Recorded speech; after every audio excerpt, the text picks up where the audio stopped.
Le jour où j'ai arrêté de supplier pour avoir une place dans la vie de mon fils, rien d'extraordinaire ne s'est produit. Il n'y a pas eu de dispute. Pas de cris. Pas de confrontation. Il y a eu un silence. Un silence banal. Presque ordinaire. Le genre de silence qu'on ne remarque même pas si l'on n'est pas déjà fatigué. J'étais debout dans ma cuisine. La lumière du matin entrait doucement par la fenêtre. Elle glissait sur la table, sur les murs, sur la tasse de café qui refroidissait lentement devant moi. Mon téléphone était posé juste à côté. Je ne l'avais pas touché depuis quelques minutes. Pourtant, mes yeux y revenaient sans cesse. Je regardais l'écran. Puis l'heure. Puis l'écran encore. Rien. Aucun message. Aucun appel manqué. Aucune notification. Et pourtant, mon cœur était suspendu à cet écran noir. Je ne savais même plus exactement ce que j'attendais. Un « Bonjour maman ?» Un « Comment tu vas aujourd'hui ?» Un simple signe que j'existais encore dans son quotidien? Je me suis surprise à murmurer tout bas. Peut-être plus tard. Comme si je rassurais une enfant en moi. Ce n'était pas la première fois que je faisais cela. Ce n'était pas nouveau. Cette attente faisait partie de ma routine depuis des mois. Chaque matin, avant même de boire mon café, je vérifiais mon téléphone. Pas parce qu'il m'avait promis d'appeler. Pas parce qu'il y avait une urgence. Mais parce que j'avais pris l'habitude d'espérer. Espérer qu'il pense à moi spontanément. Espérer que je sois encore une priorité. Espérer que ma place n'ait pas rétréci. Ce matin-là, pourtant, quelque chose était différent. Je n'étais pas triste. Je n'étais pas en colère. J'étais fatiguée. Fatiguée d'être celle qui appelle en premier. Fatiguée d'être celle qui relance les conversations. Fatiguée de faire semblant que la distance était naturelle. Je me suis assise lentement. La chaise a grincé légèrement. Le son m'a paru plus fort que d'habitude. La maison était silencieuse. Il fut un temps où cette maison ne connaissait pas le silence. Il y avait des pas dans le couloir. Des portes qui claquaient. Des voix qui m'appelaient. Maman. Je l'entendais 100 fois par jour. À cette époque, je ne doutais jamais de ma place. J'étais nécessaire. On me demandait des conseils. On me demandait de l'aide. On me demandait mon avis. Je savais qui j'étais. Mais aujourd'hui, dans cette cuisine calme, je me suis posé une question que j'évitais depuis longtemps. Quand ai-je commencé à supplier en silence? Pas supplier avec des mots. Je n'ai jamais dit, appelle-moi plus souvent. Je n'ai jamais dit, j'ai besoin de toi. Mais je suppliais autrement. Par ma patience excessive. Par ma compréhension constante. Par ma disponibilité permanente. Je laissais toujours mon téléphone près de moi. Je répondais immédiatement. Je m'adaptais. Je voulais être facile. Facile à aimer. Facile à garder. Facile à supporter. Et en faisant cela, je me faisais petite. Je me suis regardée dans le reflet de la fenêtre. Et pour la première fois, j'ai vu la vérité. Je ne cherchais pas simplement un appel. Je cherchais une confirmation. La confirmation que je comptais encore autant qu'avant. Et cette recherche m'épuisait. Ce matin-là, dans ma cuisine, j'ai compris quelque chose de simple mais douloureux. Je ne voulais plus vivre dans l'attente. Je ne voulais plus mesurer ma valeur au nombre de messages reçus. Je ne voulais plus ressentir ce petit pincement dans la poitrine chaque fois que le téléphone restait silencieux. Je me suis levée. J'ai pris mon téléphone. Et au lieu de vérifier une nouvelle fois l'écran, je l'ai posé dans un tiroir. Pas avec colère. Pas avec défi. Avec douceur. Comme on ferme un livre qu'on a trop relu. Je me suis approchée de la fenêtre. La rue était calme. Des gens marchaient. La vie continuait. Et je me suis demandé.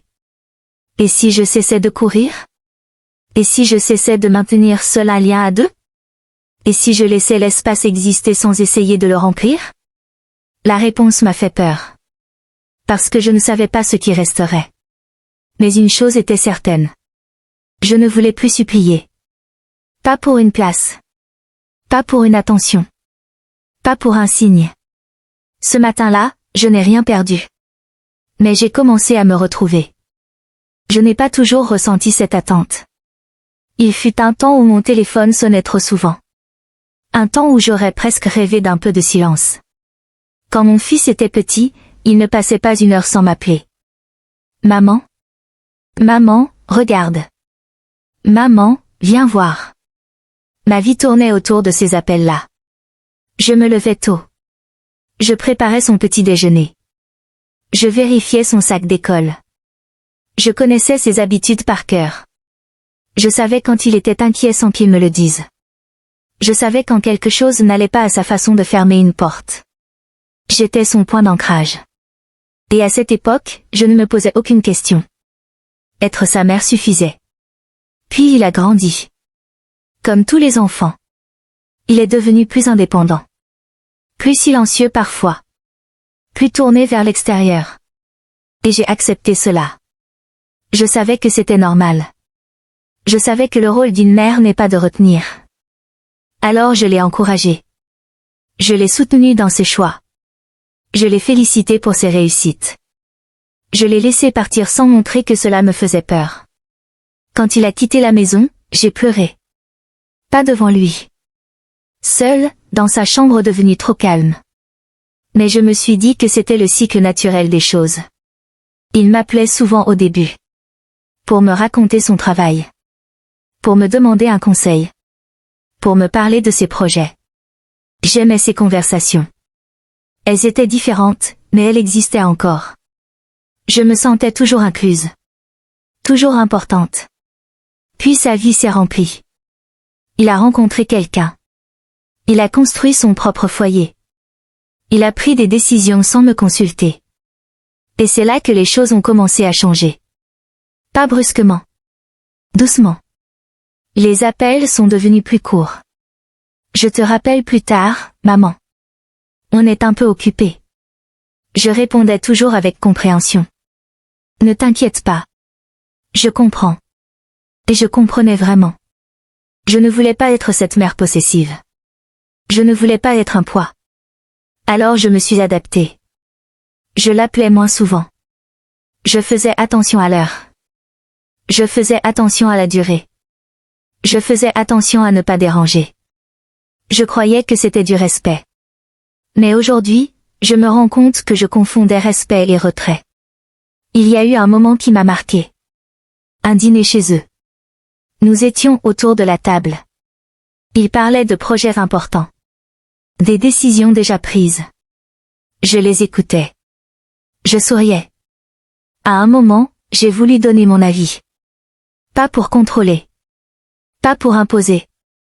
Juste pour partager mon expérience. J'ai commencé une phrase. Et j'ai senti quelque chose. Un léger silence. Un regard rapide. Une tension imperceptible. Je me suis arrêtée. J'ai dit, ce n'est qu'une idée. Puis je me suis tue. Ce soir-là, en rentrant chez moi, j'ai ressenti une fatigue étrange. Pas une fatigue physique. Une fatigue d'adaptation. Une fatigue d'ajustement constant. Je faisais toujours attention. À mes mots. À mon ton. À ma présence. Je voulais être facile. Mais plus je devenais facile, plus je devenais invisible.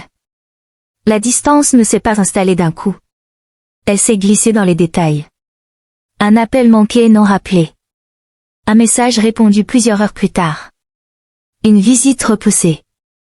Rien de grave. Mais accumulé. Cela change quelque chose. Je me surprenais à justifier chaque silence. Il travaille beaucoup. Il est fatigué. Ce n'est pas personnel. Je protégeais son image. Mais je négligeais mon ressenti. Je ne voulais pas admettre que j'avais mal. Parce qu'admettre cela signifiait reconnaître une perte. Pas une perte d'amour. Une perte de place. Et cette idée était difficile à accepter. Je n'étais plus le centre. Je n'étais plus la première personne qu'on appelait. Je devenais périphérique. Et au lieu de poser des limites, au lieu d'exprimer ma tristesse, je redoublais d'efforts. Je proposais. Je relançais. Je faisais le premier pas. Toujours avec douceur. Toujours avec prudence. Sans jamais dire que j'avais peur. La peur de disparaître. La peur de devenir optionnel. La peur d'être aimé par habitude, mais non par choix. Et c'est ainsi que l'attente est devenue ma routine. Une routine silencieuse. Une routine que personne ne voyait. Mais qui, à l'intérieur, me fatiguait. Je ne me rendais pas encore compte que je commençais à supplier. Pas avec des mots. Avec ma disponibilité. Avec ma patience excessive. Avec mon besoin d'être rassuré. La distance n'était pas encore douloureuse. Mais elle était là. Subtile. Lente. Progressive. Et moi, au lieu de ralentir, je courais un peu plus. Comme si l'effort pouvait réparer quelque chose. Comme si donner plus pouvait garantir ma place. Je ne savais pas encore que c'était le début d'un déséquilibre. Un déséquilibre qui allait m'obliger à me regarder en face. Le conflit n'a pas commencé par une dispute. Il a commencé par un malaise. Un malaise discret. Presque imperceptible. Je faisais toujours partie de sa vie. Je n'étais pas exclue. Mais je n'étais plus naturelle non plus. Chaque interaction me demandait un effort. Je réfléchissais avant d'appeler. Je réfléchissais avant de proposer une visite. Je réfléchissais même avant d'envoyer un simple message. Je pesais mes mots. Je relisais mes phrases. Je voulais être sûre de ne pas paraître envahissante. Et plus je faisais attention, plus je me sentais fragile. Il y a eu une période où je regardais souvent notre conversation sur mon téléphone. Je comptais inconsciemment. Combien de fois j'avais écrit en premier? Combien de fois il avait initié le contact? Je me disais que je ne devais pas faire ça. Mais je le faisais quand même. Parce qu'au fond, je cherchais une preuve. Une preuve que je n'étais pas la seule à maintenir le lien. Un jour, je me suis retenue d'écrire. Je me suis dit. Attends. Laisse-le venir. Une journée est passée. Puis 2. Puis 3. Le silence n'était pas dramatique. Mais il était révélateur. Je sentais une tension en moi. Pas contre lui. Contre moi. Pourquoi avais-je besoin de tester? Pourquoi avais-je besoin d'être rassurée? La réponse était simple. Parce que je sentais que quelque chose m'échappait. Il y a eu une conversation qui m'a profondément marquée. Il m'a dit, calmement. Maman, ne t'inquiète pas. Tout va bien. Cette phrase aurait dû me rassurer. Mais elle m'a blessée. Parce que je n'avais pas dit que j'étais inquiète. Je n'avais rien exprimé. Et pourtant, il avait perçu quelque chose. Peut-être ma tension. Peut-être mon attente. Mais au lieu d'ouvrir un dialogue, il avait fermé la porte. Tout va bien. Cela signifiait. Il n'y a rien à discuter. Et moi, je me suis tue. Encore. Je me suis rendu compte que parler devenait risqué. Si j'exprimais mon manque, je risquais d'être perçue comme trop sensible. Si j'exprimais ma tristesse, je risquais d'être accusée d'exagérer. Alors je gardais tout pour moi. Mais garder ces émotions à l'intérieur ne les fait pas disparaître. Elles se transforment. En fatigue. En doute. En perte d'estime. Je commençais à douter de moi. Peut-être que je demandais trop. Peut-être que j'étais trop attachée. Peut-être que je n'étais pas assez moderne. Je me comparais à d'autres mères. Celles qui semblaient détachées. Celles qui disaient. Chacun vit sa vie. Pourquoi cela me faisait-il autant mal? Je me suis posé cette question plusieurs fois. Et la réponse m'a bouleversée. Ce n'était pas la distance qui me faisait mal. C'était le déséquilibre. Je donnais plus que je ne recevais. Pas en amour. En effort. Je maintenais le lien. Je comblais les silences. Je rassurais. Et lui, sans mauvaise intention, vivait simplement sa vie. Je ne pouvais pas lui reprocher cela. Mais je ne pouvais plus ignorer ce que cela me faisait. Il y a eu un soir où je me suis surprise à pleurer. Sans raison apparente. Je faisais la vaisselle. L'eau coulait. Et soudain, Les larmes sont venues. Pas de colère. Juste une fatigue profonde. La fatigue d'essayer. La fatigue d'être compréhensive en permanence. La fatigue d'avoir peur de perdre ma place. C'est ce soir-là que j'ai compris quelque chose de difficile. Je ne suppliais pas avec des mots. Je suppliais avec mon attitude. Avec ma disponibilité constante. Avec mon besoin d'être rassuré. Avec mon silence. Je m'adaptais toujours. Je me réduisais toujours. Et plus je me réduisais, plus je me sentais petite. Je me suis regardée dans le miroir. Et je me suis demandé. Si tu étais quelqu'un d'autre, accepterais-tu d'être traité ainsi? La réponse a été immédiate. Non. Pas par méchanceté. Mais par respect. Je n'étais pas maltraitée. Je m'auto-diminuais. Et cette prise de conscience a été douloureuse. Parce qu'elle signifiait que le changement ne dépendait pas de lui. Il dépendait de moi.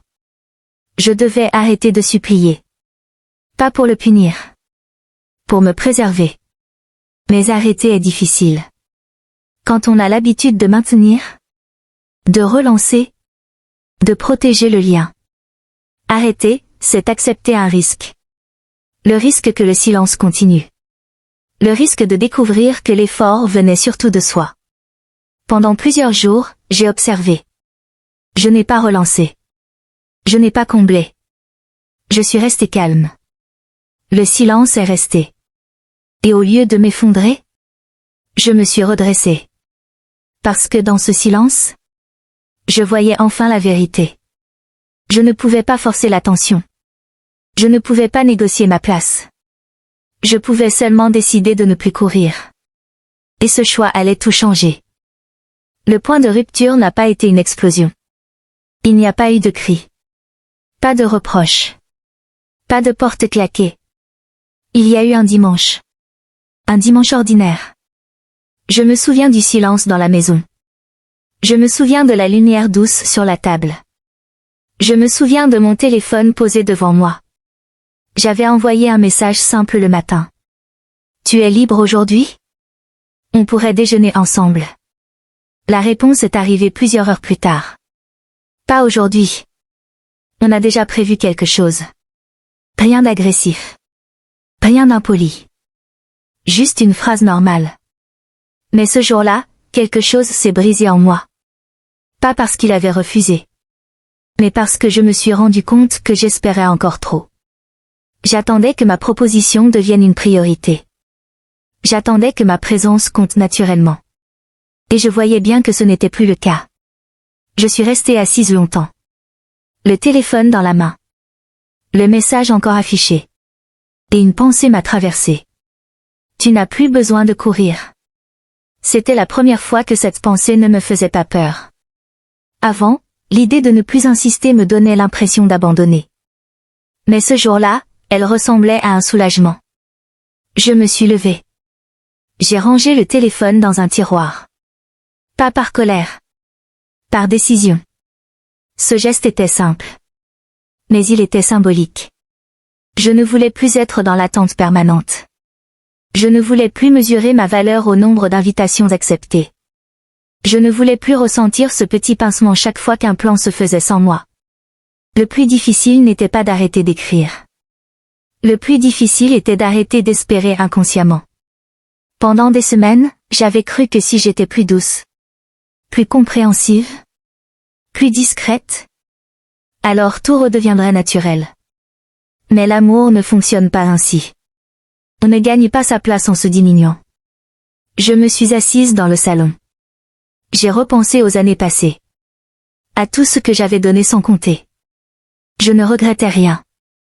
Mais je comprenais quelque chose. Je n'avais pas à supplier pour exister. Et même si je ne suppliais pas avec des mots, je le faisais avec mes gestes. Je proposais toujours en premier. Je relançais toujours. Je comblais toujours les silences. Et ce jour-là, j'ai décidé d'arrêter. Pas pour punir. Pas pour créer de la distance. Mais pour retrouver ma dignité. Les jours suivants ont été étranges. Je me suis surprise plusieurs fois à vouloir écrire. À vouloir dire. Tu me manques. On ne se voit plus assez. Je me sens à l'écart. Mais chaque fois, je me suis arrêtée. Je me suis demandé. Est-ce que tu écris par amour? Ou par peur de perdre? La réponse était claire. Par peur? Et je ne voulais plus agir par peur. Un soir, il m'a appelé. La conversation était normale. Il parlait de son travail. De ses projets. Je l'écoutais calmement. Puis il m'a dit. Tu es plus silencieuse ces derniers temps. Il ne me reprochait rien. Il constatait. J'ai respiré profondément. Et pour la première fois, je n'ai pas minimisé. Je n'ai pas dit, non, tout va bien. J'ai répondu simplement. J'ai arrêté de courir. Il y a eu un silence. Un silence différent. Il m'a demandé. Qu'est-ce que tu veux dire? Je n'ai pas accusé. Je n'ai pas rappelé les fois où j'avais insisté. J'ai dit calmement. Je crois que j'essayais trop de maintenir notre lien. Et je me suis rendu compte que je m'oubliais. Ma voix était stable. Pas tremblante. Pas en colère. Juste honnête. Il ne savait pas quoi répondre. Et c'était normal. Parce que cette conversation ne visait pas à obtenir une excuse. Elle visait à poser une limite. Je n'ai pas demandé qu'il change. Je n'ai pas exigé plus d'attention. J'ai simplement changé ma posture. À partir de ce jour-là, je n'ai plus relancé systématiquement. Je n'ai plus proposé chaque rencontre. Je n'ai plus cherché à remplir chaque vide. Et au début, le silence est resté. Mais cette fois, il ne me faisait plus mal. Parce que je ne me sentais plus petite dedans. Je me sentais droite. Le point de rupture n'a pas été la distance. Le point de rupture a été ma décision de ne plus me diminuer. Et dans cette décision, quelque chose s'est ouvert. Pas immédiatement chez lui. Mais profondément en moi. Je n'avais plus besoin de supplier pour une place. Je savais déjà que j'en avais une. Et si elle n'était pas reconnue? Cela ne réduisait pas ma valeur. Je pouvais aimer sans m'accrocher. Je pouvais être présente sans m'imposer. Je pouvais rester digne, même dans le silence. Et cette dignité m'a donné une force nouvelle. Une force calme. Une force qui ne dépendait plus de sa réponse. Ce jour-là, je n'ai pas perdu mon fils. J'ai retrouvé moi-même. Après ce jour-là, rien a changé immédiatement. Il n'y a pas eu d'appel plus long. Pas de message plus affectueux. Pas de grands gestes. Mais quelque chose avait changé en moi. Et c'était suffisant. Les premières semaines ont été calmes. Un calme nouveau. Je ne vérifiais plus mon téléphone au réveil. Je ne construisais plus ma journée autour d'un possible appel. Je ne me demandais plus si j'avais été oubliée. Je vivais. Simplement. Un matin, je me suis surprise à rire seule en regardant quelque chose à la télévision. Un rire sincère. Et je me suis rendu compte que cela faisait longtemps que je n'avais pas ri sans arrière-pensée. Avant, même dans les moments agréables, il y avait toujours une petite attente cachée. Un espoir. Maintenant, il n'y avait plus d'attente. Et ce vide d'attente était devenu une liberté. Je continuais à aimer mon fils. Rien n'avait changé dans mon amour. Mais l'amour n'était plus une tension. Il était une présence tranquille. Quand il appelait, je répondais avec chaleur. Quand il ne le faisait pas, je ne me sentais plus diminuée. Je ne comptais plus. Je ne comparais plus. Je ne mesurais plus. Et petit à petit, quelque chose d'intéressant s'est produit. La relation est devenue plus naturelle. Moins chargée. Moins fragile. Parce que je ne cherchais plus à obtenir quelque chose. Je n'attendais plus qu'il me rassure. Je n'attendais plus qu'il confirme ma place. Je connaissais ma place. Un jour, il est venu me rendre visite. Rien de planifié depuis longtemps. Une visite simple. Il est entré dans la maison. Il m'a regardé un moment. Et il a dit. Tu as l'air bien. C'était une observation. Pas une question. Et j'ai senti dans sa voix une forme de respect. Pas de pitié. Pas de distance froide.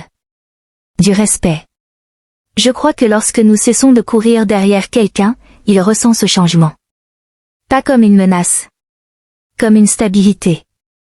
Je ne cherchais plus à attirer son attention. Je n'essayais plus de remplir les silences. Et ce calme a changé l'énergie entre nous. Nos conversations sont devenues plus simples. Moins défensives. Moins tendues. Je ne cherchais plus à analyser chaque mot. Je ne cherchais plus des signes cachés. Je vivais le moment tel qu'il était. Et cela a tout changé. La distance n'a pas disparu. Elle est devenue saine. Elle n'était plus un mur. Elle était un espace. Un espace où chacun pouvait exister sans pression. Je crois que ce que j'avais le plus redouté n'était pas de perdre mon fils. C'était de perdre ma valeur. Mais j'ai compris que ma valeur ne dépendait pas de sa fréquence d'appel. Elle dépendait de la façon dont je me traitais. Quand j'ai arrêté de supplier intérieurement pour une place, j'ai arrêté de me trahir. Je n'ai plus accepté les miettes d'attention avec gratitude excessive. Je n'ai plus interprété le silence comme un rejet. Je me suis tenue droite. Calme. Et cette posture a changé quelque chose. Pas immédiatement chez lui. Mais profondément chez moi. Aujourd'hui, je ne regrette pas la distance. Elle m'a enseigné ce que la proximité constante ne m'avait jamais appris. Elle m'a appris que l'amour ne doit jamais coûter la dignité. Elle m'a appris que le respect commence par soi. Elle m'a appris que supplier, même en silence, affaiblit le cœur. Je n'ai pas perdu ma place. Elle a simplement changé. Je ne suis plus au centre. Mais je ne suis plus à la périphérie non plus. Je suis là. Entière. Et c'est suffisant. Si je regarde en arrière, je ne vois pas une rupture. Je vois une transformation. Je vois une femme qui croyait devoir se battre pour rester aimée. Et je vois cette même femme apprendre que l'amour ne se négocie pas. Il se reçoit. Ou il se laisse respirer. Aujourd'hui, je peux dire ceci avec calme. Je n'ai plus besoin de supplier pour une place dans la vie de mon fils. Parce que ma place commence par moi. Je me respecte. Je me considère. Je me traite avec la même douceur que celle que j'ai toujours offerte aux autres. Et dans ce respect, j'ai trouvé la paix. Pas une paix spectaculaire. Une paix simple. Celle qui vient quand on cesse de courir. Celle qui vient quand on accepte que l'amour ne doit jamais être une lutte. Celle qui vient quand on comprend que la dignité vaut plus que l'insistance. Si tu traverses une distance. Si tu as l'impression de perdre ta place. Si tu as déjà ressenti ce besoin de courir pour rester visible. Souviens-toi de ceci. On ne mendie pas l'amour. On ne négocie pas le respect. On ne supplie pas pour exister. On reste. Debout. Calme. Et entier. Et parfois. C'est exactement ce qui change tout. Si tu as écouté cette histoire jusqu'au bout, ce n'est peut-être pas un hasard. Peut-être que toi aussi, tu as déjà attendu un appel qui ne venait pas. Peut-être que toi aussi, tu as déjà fait semblant que le silence ne te faisait pas mal. Peut-être que toi aussi, tu as déjà eu peur de perdre ta place dans la vie de quelqu'un que tu aimes. Si c'est le cas, je veux que tu saches une chose. Tu n'as pas besoin de supplier pour être aimé.